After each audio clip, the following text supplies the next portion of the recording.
con la presencia de Néstor Gil Conners, que es mi coequiper en Cosas Sin Dueño, y me estás dando una mano ya en 2 programas tranquilamente de lectura política, ¿eh? Sí. Te voy a adoptar acá, ¿eh? Es un problema tuyo, ¿sí? Te voy a adoptar.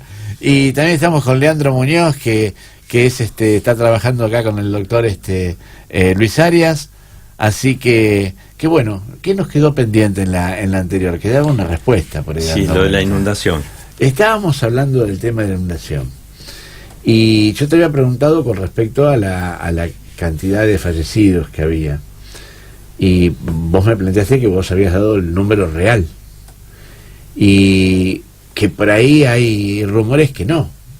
Entonces, qué bueno de informar a la gente. Ahora, en cuanto a la inundación, ¿vos no sentís que tenés un peso en cuanto a magistrado, en cuanto a decir, pucha, yo podría haber hecho de manera tal para que esto se supiera bien? No, yo hice lo imposible. Contame. A ver. Contale a la gente, porque a paso me entero yo. Digo, nosotros, porque éramos todo el equipo del juzgado, trabajando de 7 de la mañana a 11 de la noche, ininterrumpidamente. Comíamos en el juzgado, es decir, fue una tarea ciclópea.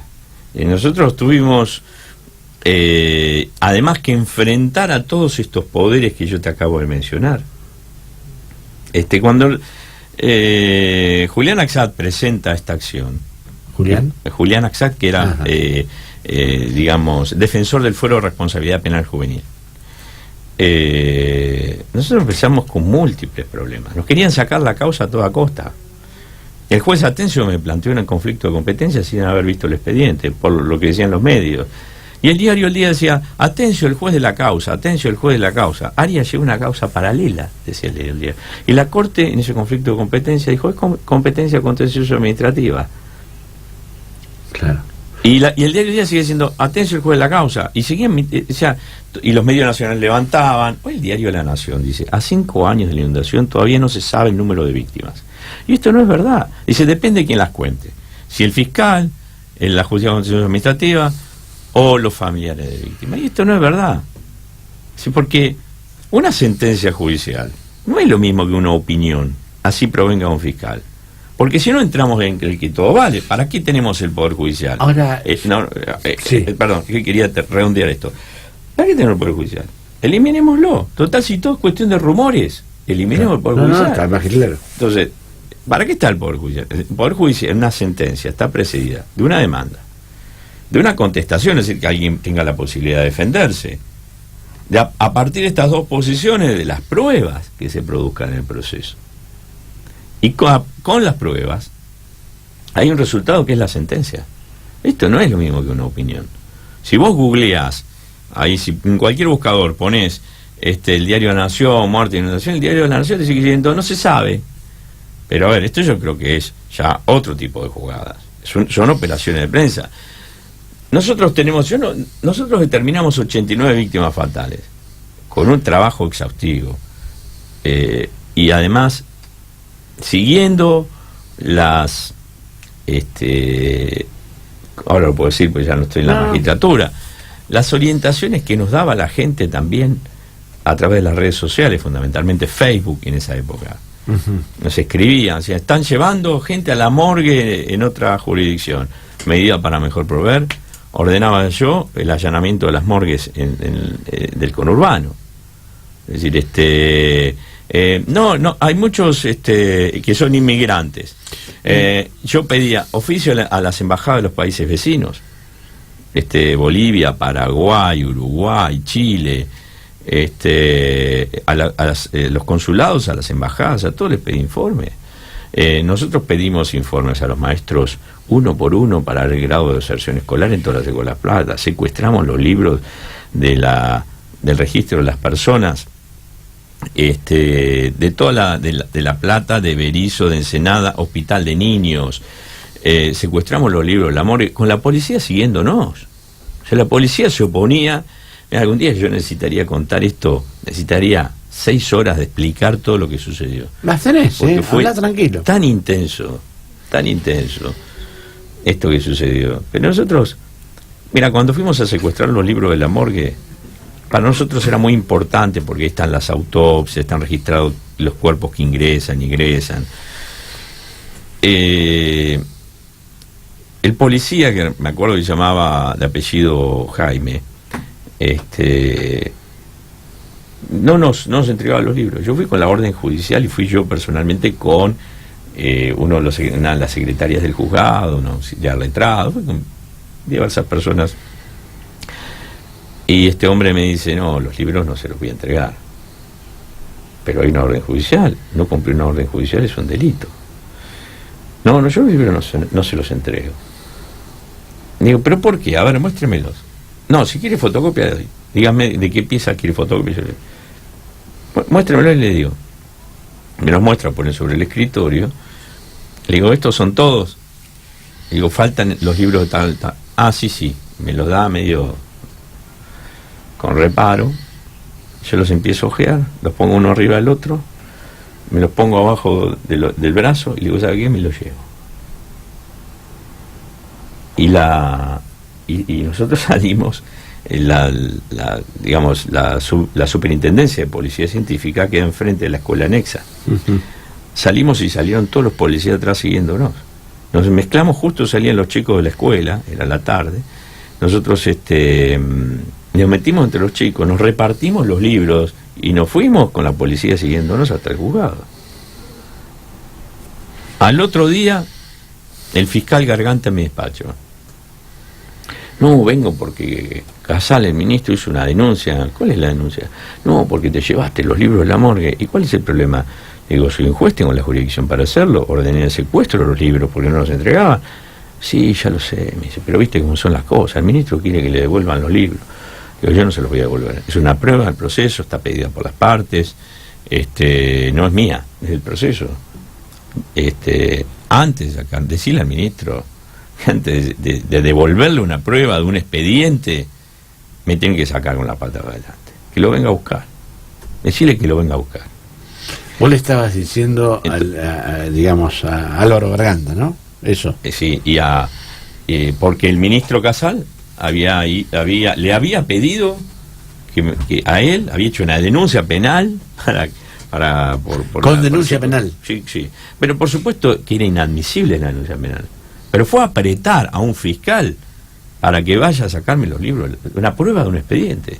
Esto es gravísimo, esto es un delito.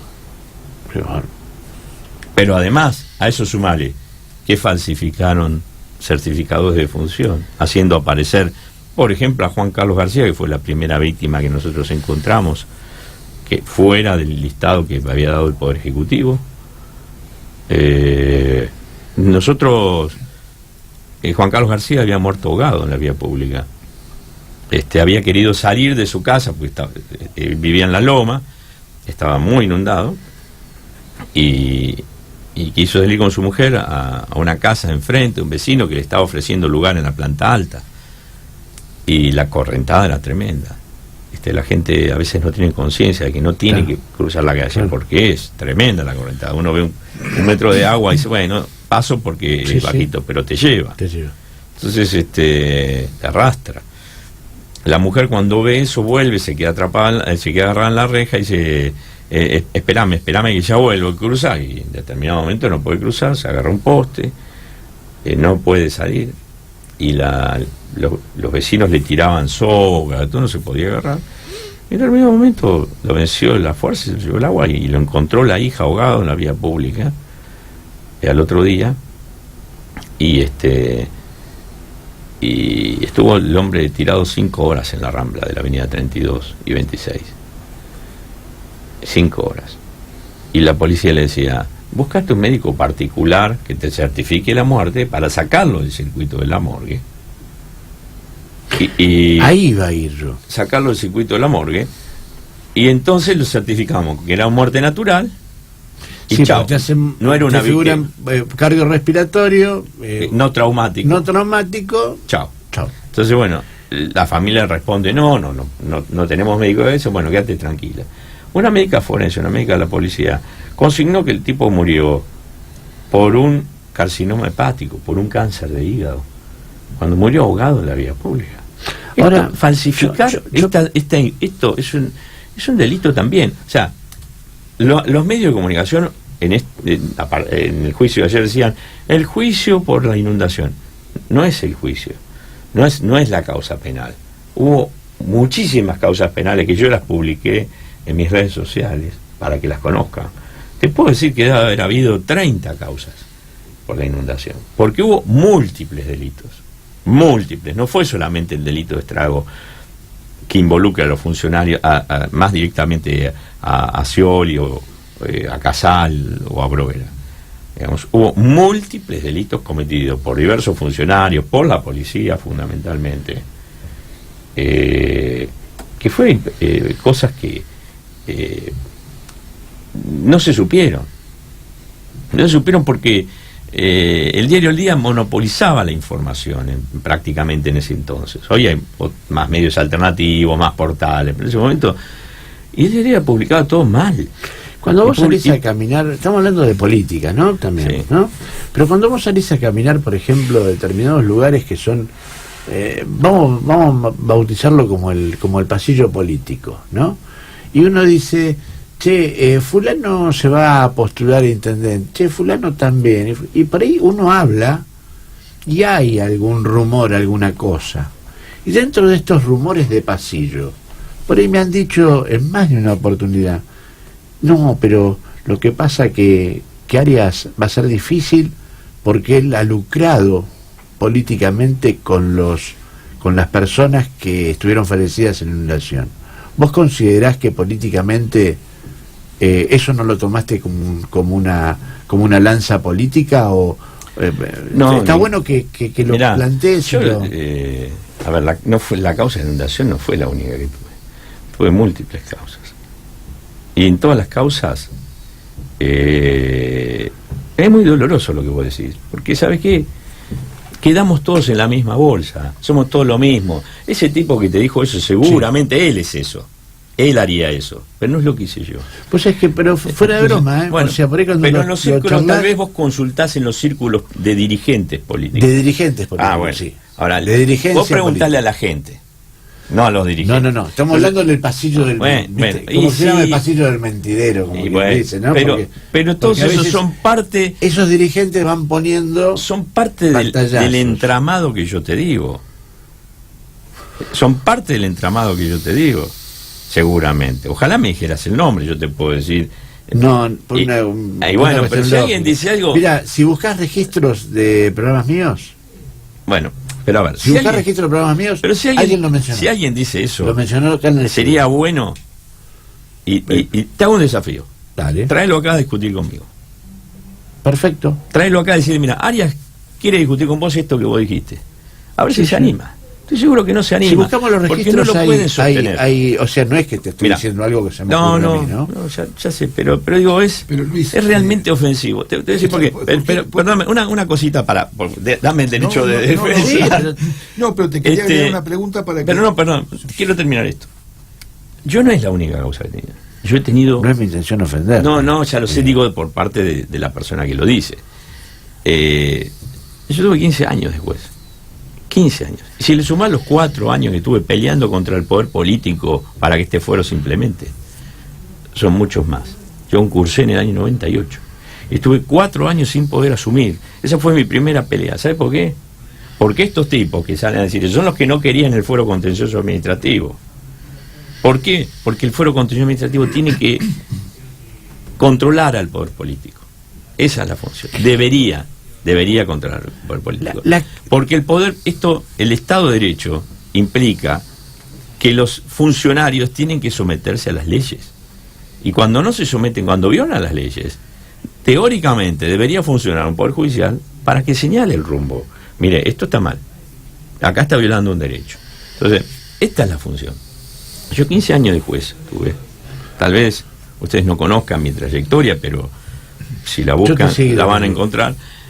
Y he tenido siempre una misma línea: proteger cosas impecables, los derechos y cosas discutibles, proteger los derechos, sí, todo es discutible, todo. Depende de dónde te pares. Claro. Bueno, pero déjame que quiero redondear esto. redondear. Todos mis fallos tienen una misma guía, que es la protección de los derechos de la gente. Pues no vas a encontrar un fallo mío, no vas a encontrar una agachada, no vas a encontrar de todas estas que hay, porque claro, no hacer nada es fácil, nadie te critica, es lo que hacen la mayoría de los jueces no confrontan con el poder.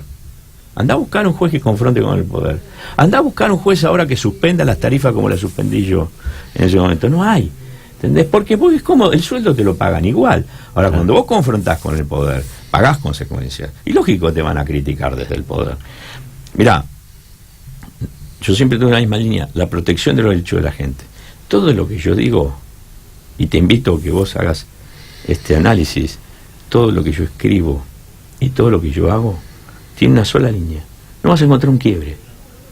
Eso se llama coherencia. Está mal que yo lo diga. No, pero está bien que lo digas, porque estamos conversando. Pero es la realidad. Yo nunca tuve una agachada. Mira, te voy a contar algo, a vos que sos del medio ambiente. Yo fui gerente legal de SEAMSE. Fue mi último trabajo, porque tuve mucho en la función pública antes de ser juez. Yo fui gerente de SEAMSE. Una de las primeras causas que yo tuve, siendo juez, fue el cierre del relleno sanitario en Ensenada.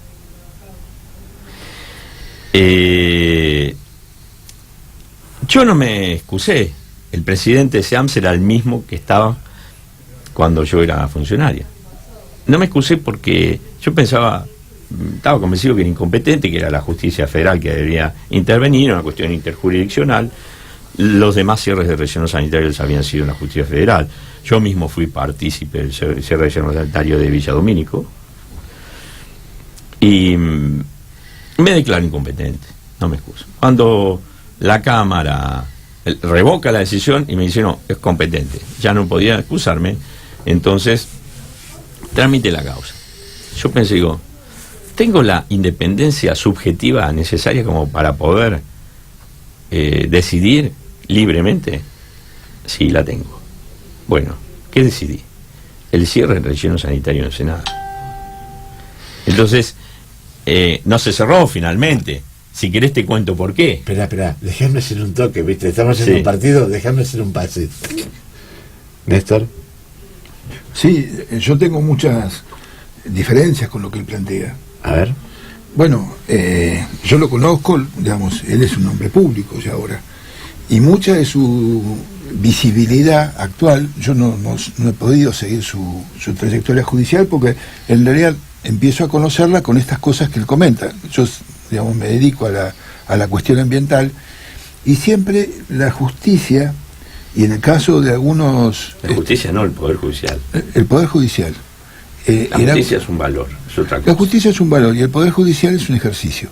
El ejercicio de esa justicia muchas veces está puesta sobre como si fuera en un banco de pruebas, en donde los motores en un banco de pruebas funcionan muy bien, pero cuando vos lo colocás en un auto y lo ponés sobre la ruta, es diferente. Resulta siempre muy difícil hablar. Bueno, él tiene una posición bastante estricta y cuando alguien te dice, y respeto su postura, porque además conozco mucho de su trabajo público, yo no soy abogado, pero los años en la actividad pública y sobre todo en la actividad pública ambiental te obligan a empezar a manejar cuestiones legales, básicamente por el hecho de ser funcionario, no por ser especialista. Bueno, sí, está bien, pero ¿cuál es el punto?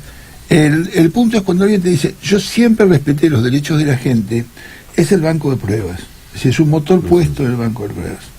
El tema de la inundación, tal cual él lo comenta, la inundación fue un hecho extraordinario, en donde hay responsabilidades técnicas, muchas, hay responsabilidades políticas, muchas, hay responsabilidades en el proceso histórico de todo esto, que también son muchas. Lo conozco perfectamente. Bueno, fíjate, cuando yo intento darte un argumento en donde algunas de las cuestiones se relativizan, vos te pones en una posición yo simplemente acoto, de banco de pruebas. Perdón, pero déjame argumentar. Con el tema del SEAMSE pasa lo mismo. El SEAMSE es un conflicto histórico, vos has estado allí y seguramente lo conocés. SEAMSE sale a resolver un problema, que era la capital federal, los residuos de la capital federal, con un proyecto que para la época era innovador, pero que tenía patitas muy cortas en el proceso histórico. Hablaba de un relleno sanitario en los alrededores de la capital federal, cuando todavía el tema ambiental en la Argentina no se había instalado. Entonces se aceptaba disponer residuos sobre humedales, como pasó. El de Ensenada es el menos conflictivo, pero el de Villa Domínico es el peor. Es el peor y es el que mejor, el esfuerzo que ha hecho el SEAMSE en todos estos años, es el que mejor han logrado medianamente acomodar, lo cual no es poco. Digo no es poco porque vos hoy, cuando haces los monitoreos que se están haciendo, el impacto es ineludible, pero el no nivel... hubo una remediación total, Es que no hay remediación total para ese sistema. Esos sistemas abiertos, en donde vos continuamente tenés el percolado, sí, que viene por aguas de lluvia. Pero te digo que podría haberse hecho una mejor remediación con mejores resultados para el Estado. Porque no hables del Estado, el Estado no es un beneficiario, acá lo que se necesita es el ambiente. No, pero a ver, el Estado es el propietario del relleno. El Estado es el propietario del relleno, pero el beneficiario no es el Estado, el ambiente. El relleno es un yacimiento de gas, y con la desgasificación, el contrato que se hizo con los holandeses por la desgasificación del gas, el Estado no recibió un peso. La empresa lo hizo a través del protocolo de Kioto, de los bonos del protocolo de Kioto, y se llevó toda la ganancia, y el Estado no recibió, a pesar de que pone el yacimiento, no recibió un peso, como normalmente ocurre en otros modelos en otros países del mundo. No estás hablando de una cuestión económica, no ambiental. Yo estoy hablando de una cuestión ambiental. Ambientalmente, el sistema de lixiviados, la planta de lixiviados que tenía, en un momento dejó de funcionar con el cierre del relleno sanitario, y el relleno sanitario sigue produciendo lixiviados durante años, décadas. Entonces, hoy está funcionando la planta hoy, sí, pero sí. En un momento había dejado de funcionar. Cuando después del cierre la planta dejó de funcionar. Yo te dije claramente lo que ha hecho el SEAMSE en estos años sobre uno de los sitios más vulnerables, que era el relleno de Domínico. Además es mucho más de lo esperable. Además, te digo una cosa. A un costo muy alto. Además, te digo una cosa. A un costo ambiental. Cuando SEAMSE decidió ocupar los humedales costeros del conurbano, desde Dock-Sud a La Plata, primero, no fue eso una cuestión ambiental, una cuestión social, porque la ciudad de Buenos Aires siempre nos tiró los residuos a la provincia de Buenos Aires, y lo sigue tirando. Ahora lo están haciendo en Campo de Mayo, ¿no es cierto? Los residuos cloacales, los residuos pero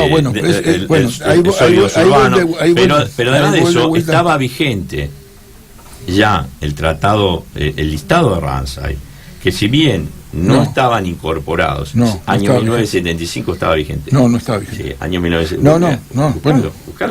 Año 1975 no estaba vigente. Bueno, año 1975 estaba vigente. En la Argentina no estaba. Año 1975. Pero te digo, buscalo, porque si no parece que te está diciendo una cosa que no es. No, bueno, pero buscalo porque estaba vigente. Ya estaba vigente en el año 1975 el Tratado de Ramsay de protección de humedales. Ya estaba vigente. Y la Argentina, a pesar de eso, si bien la costa del Río de la Plata no estaba en el listado de Ramsay, porque solamente estaba la bahía de San Borbón, no estaba. El tratado sí estaba. No estaban los humedales. La Argentina no había adherido al tratado de Ramsay.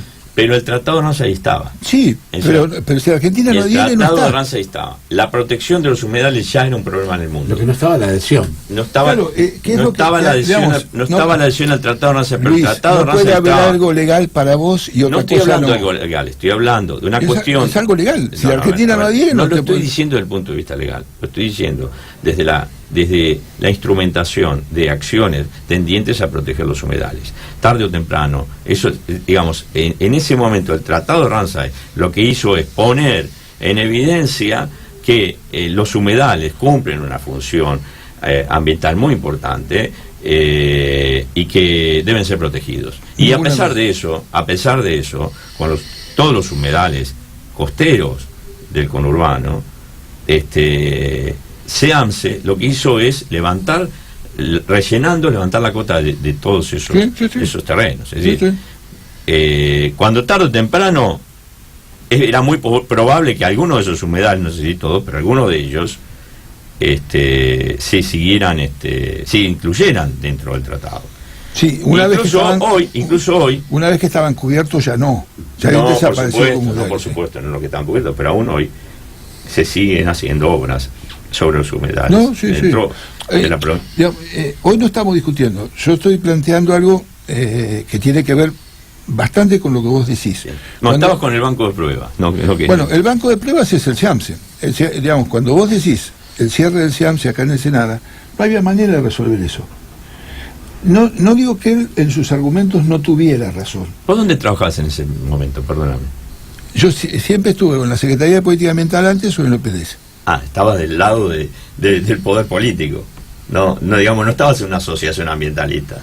¿Por qué? ¿Está mal eso? No, pero digo, a ver, ¿desde dónde habla uno? ¿Por qué miras mal al poder político? No miro mal al poder político. No miro mal al poder político. No, como que lo ves como un cuco. En realidad, yo trabajaba para el Estado. No dije eso. Digo, ¿dónde se posiciona? Yo trabajaba para el Estado. Porque te digo por qué. Había un problema ahí. Siempre que se habla en relleno, la técnica de relleno sanitario, vos lo sabés bien, no es una mala técnica. No es una mala técnica. Hoy es una técnica inadecuada para determinados lugares. No es, digamos, con separación en origen, con reciclado. No es una mala técnica, es una técnica de bajo costo, es una técnica que para un país como la Argentina, que tiene una extensión importante, no es grave. Ahora, lo grave es hacerlo ahí, ¿cierto? Porque, mira, la ley de disposición de residuos sólidos urbanos para la época en que yo dicté esa medida había cambiado. Un relleno sanitario no podía estar en un lugar poblado, ¿no es cierto? ¿Estamos de acuerdo? Bueno, ahí está Villa del Plata, hay un barrio entero. No puede estar en lugares turísticos. Punta Lara es un lugar turístico. No puede estar en un lugar donde las napas son altas. Ahí las napas son altas. No puede estar cerca de una reserva natural. Estaba cerca de la reserva, que es la de mayor biodiversidad de toda la provincia de Buenos Aires. Sí, bueno, eso no es estrictamente así, pero estaba cerca de la reserva. Es eso, bueno. Entonces, yo creo que todas las cuestiones en contra estaban dadas. Ahora, ¿cuál es el factor político? Yo no critico al poder político. Critico la especulación política, que es distinto.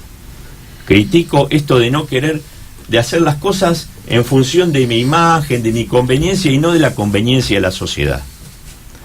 La cuestión era que en ese entonces el gobernador Felipe Solá, la secretaría... El relleno estaba de antes, no de Felipe. No, esto que yo dicté la mía, sí. Fue... Pero el relleno venía de antes. Por supuesto, el relleno venía de la época... No. A ver, perdón, no quiero perderme en el relato. El problema del cierre del relleno... El relleno de Hidalgo no puede estar ahí. No podía estar ahí. Porque tenía todas las cuestiones que la ley, todas, no una, todas las que la ley dice que no deben ser, estaban. Ahora, ¿cuál era el problema? El gobernador Felipe Solá no quería pagar el costo político de abrir un relleno sanitario en otro lugar.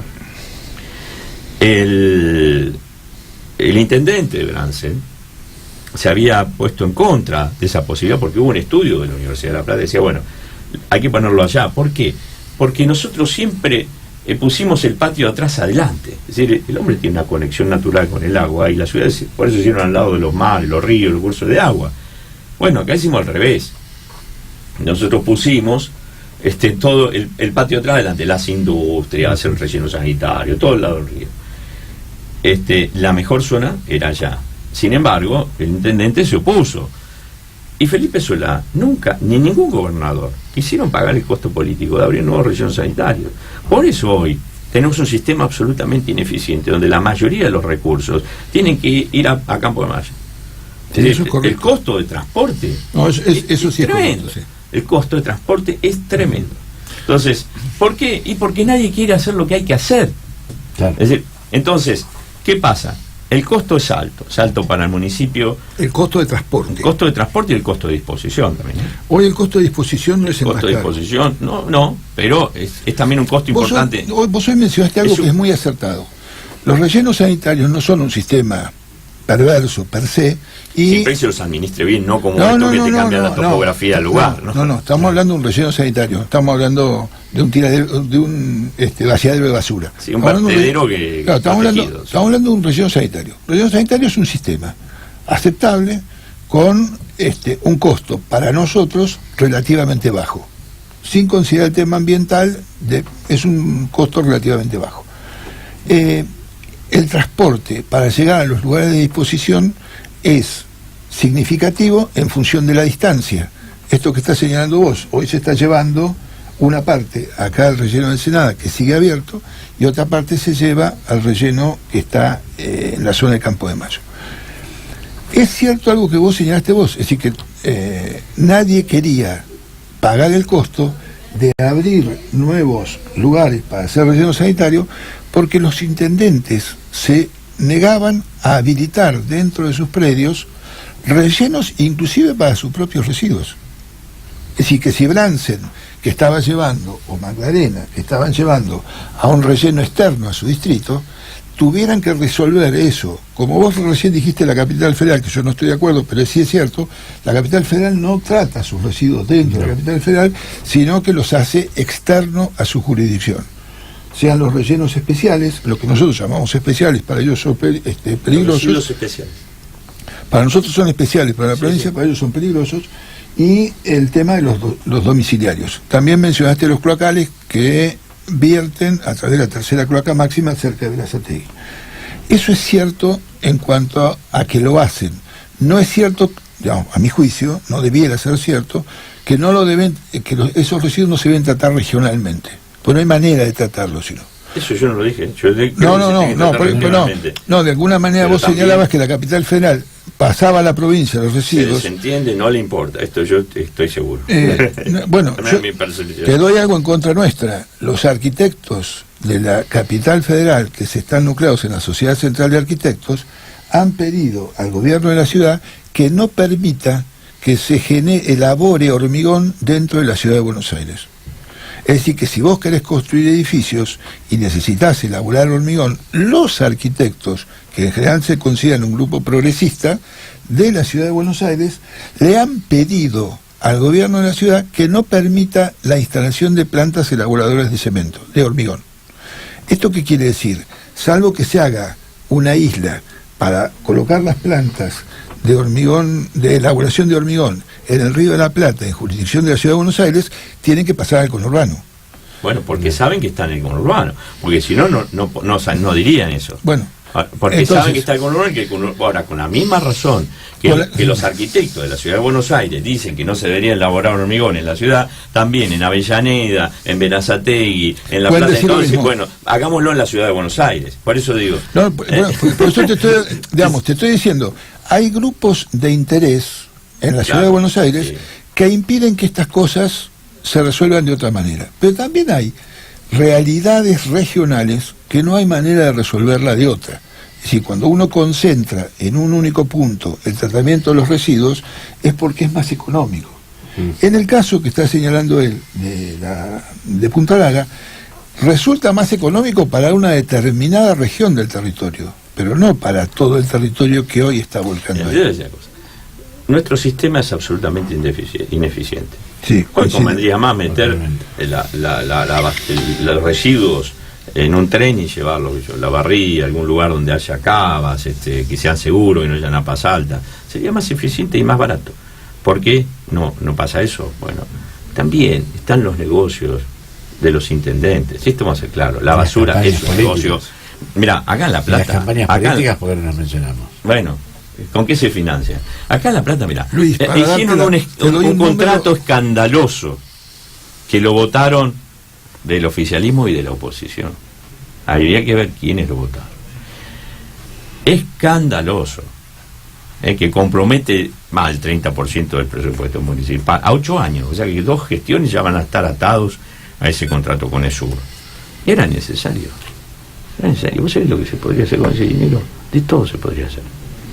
Y se puede hacer de todo con la basura. Vamos a tirarle un centro para la candidatura. Vos vas a ser candidato precandidato a intendente por la ciudad de La Plata.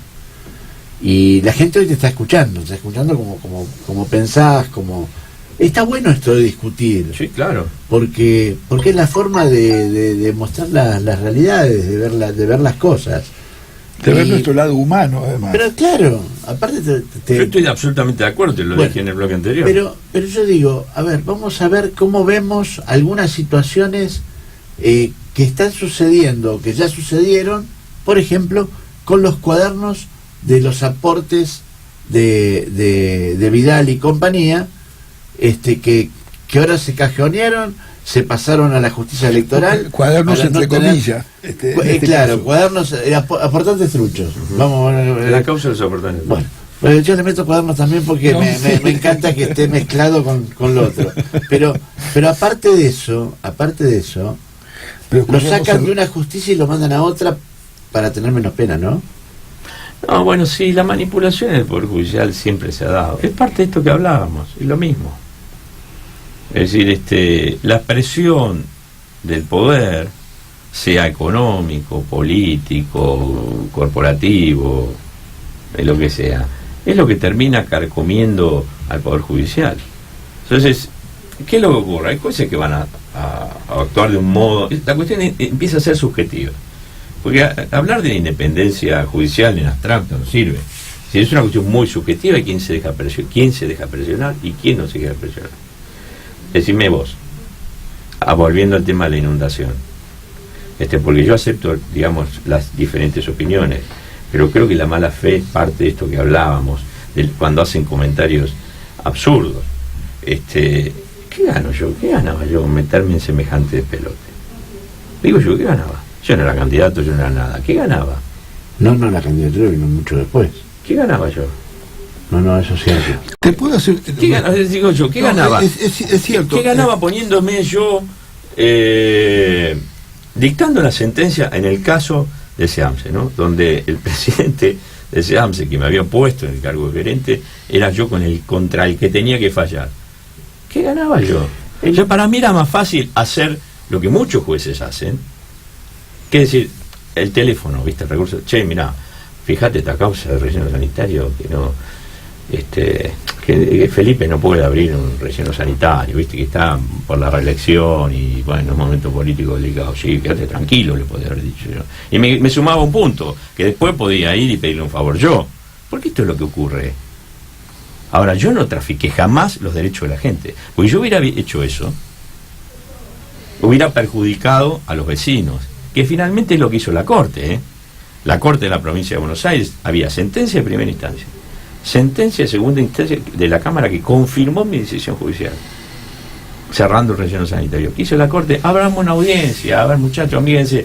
Esto es como si una persona es condenada por un delito de homicidio a 10 años de prisión, la Cámara confirma 10 años de prisión, va a la Corte y dice, bueno muchachos, negociemos, a ver cuánto, y le da, y lo absuelve, ¿cierto?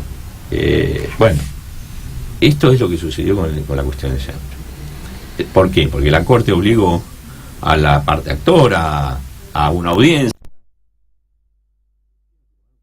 que hasta que no se abriera un nuevo relleno sanitario no se podía cerrar y nunca se iba a abrir un nuevo relleno sanitario porque ningún gobernador quiere abrir rellenos sanitarios.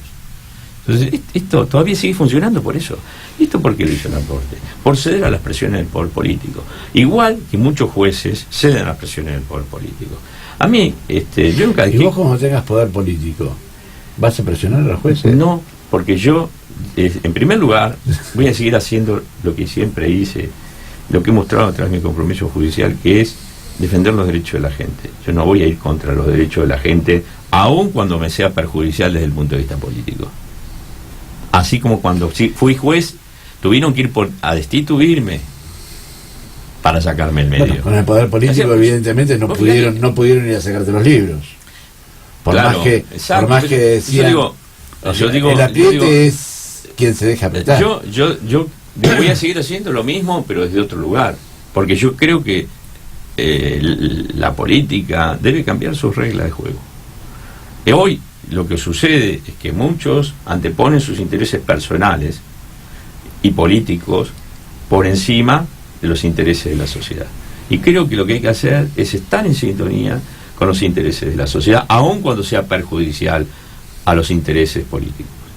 ¿Se entiende? Entonces, si en ese contexto hay jueces, por supuesto, siempre habrá alguno que que quiera fallar en beneficio de la gente, bueno, bárbaro, bienvenido. Yo creo que eso está bien. Tenemos que aceptar la regla de juego. Si los jueces lo deciden, hay que respetar las decisiones judiciales, no incumplirlas.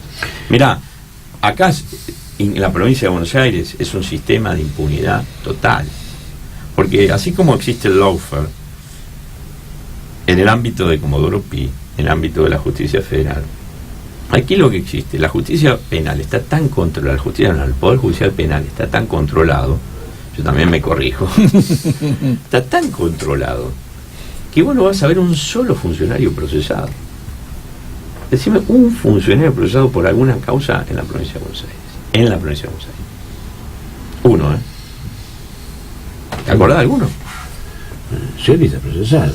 No, Scioli no. Scioli, ¿sabes lo que pasó con la causa de Scioli? Algunos compañeros se van a enojar. Dicen, no critiques a los propios compañeros. Pero uno no puede callarse, pero te digo, porque si no estarías incumpliendo lo que dice hasta ahora. Esto es un ejercicio de parresía. ¿Un ejercicio de parresía? La parresía es un valor que los romanos siempre tenían presente, ¿no? Después en determinado momento de la historia desapareció. ¿Y qué hasta es que ese Michel valor? Foucault escribió un libro donde rescata este valor. ¿Cuál libro de Foucault?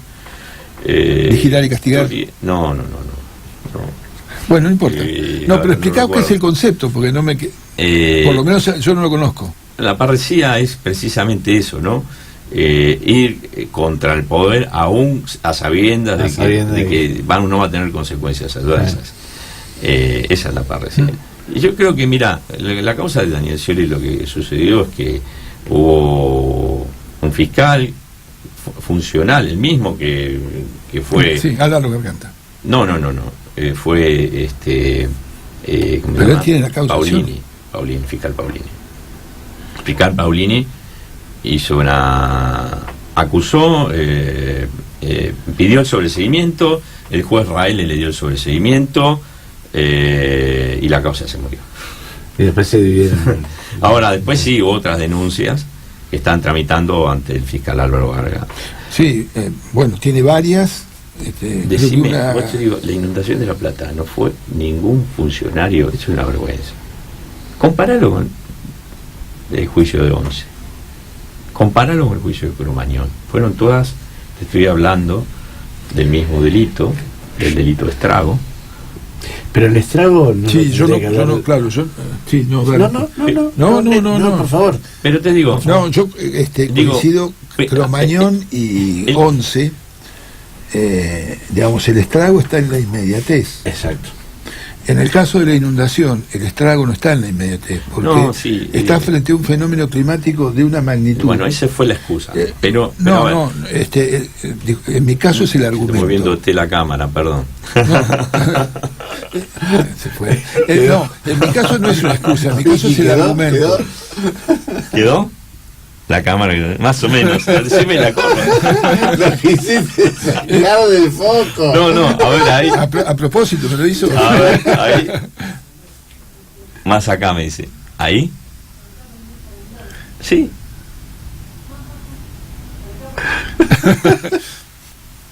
¿Ahí? Eso fue. Vamos a cortar.